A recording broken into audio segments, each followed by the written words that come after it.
बिहार विधानमंडल का शीतकालीन सत्र खत्म हो चुका है। ये सत्र ऐतिहासिक बताया जा रहा है। कई ऐसे बयान भी आए इस सत्र के दौरान जिसकी चर्चा चारों ओर हुई। हमारे साथ जेडीयू के वरिष्ठ नेता हैं एमएलसी गुलाम गौस साहब, उनसे जान लेते हैं। गौस साहब, किस तरह से देखते हैं इस सत्र को? ये बहुत ही ऐतिहासिक सत्र रहा, इसलिए कि इसी सत्र में जो आरक्षण की सीमा है उसको बढ़ा के जो है 65% कर दिया गया और ईडब्ल्यूएस को जोड़ दिया जाए तो 75% हो गया। और जो पिछड़े दलित अति पीछे थे उनके सबके लिए आरक्षण की सीमा बढ़ा दी गई। इसलिए बहुत ही सराहनीय सत्र रहा है और सभी लोगों ने एक मत होकर इस विधेयक को बिल को पास किया जाए। अच्छा, लेकिन सत्र के दौरान कुछ बयान भी ऐसे आए। मुख्यमंत्री का स्टेटमेंट, 2 बार ऐसा स्टेटमेंट आया, एक महिलाओं को लेकर, एक दलित पूर्व सीएम को लेकर के, जिसकी चर्चा बहुत हुई। अच्छा, उसकी चर्चा करने से ज़्यादा अच्छा तो है जो अच्छा काम हो उसकी चर्चा होनी चाहिए ना। ये सब बेकार की बात लोग करता है। असल बात यह है कि दर्द कहीं है, अब पट्टी कहीं और बांधा जा रहा है।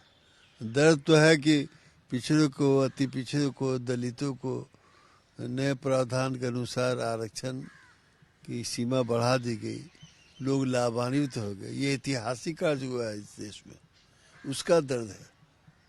तो दर्द यहाँ सीने में है, पट्टी बांध रहा है माथा पर लोग जो है।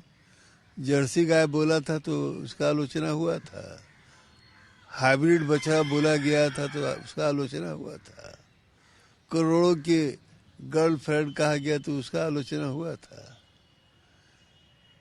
बेटी बचाओ बेटी पढ़ाओ का नारा दिया गया तो उसका आलोचना हुआ था। मान लिया गया, कहा गया भाव देखना चाहिए कि भाव क्या, भाव बताने का उद्देश्य ये था कि भाई जितनी महिलाएं हमारी बेटियां पढ़ी लिखी होंगी उतना ही प्रजनन दर कम होगा। स्वाभाविक है, आबादी का सीधा माने जुड़ाव जो है अशिक्षा और गरीबी से होता है। जहाँ अशिक्षा ज़्यादा होगा, गरीबी ज़्यादा होगी, वहाँ बच्चे ज़्यादा होंगे, पैदा होते हैं।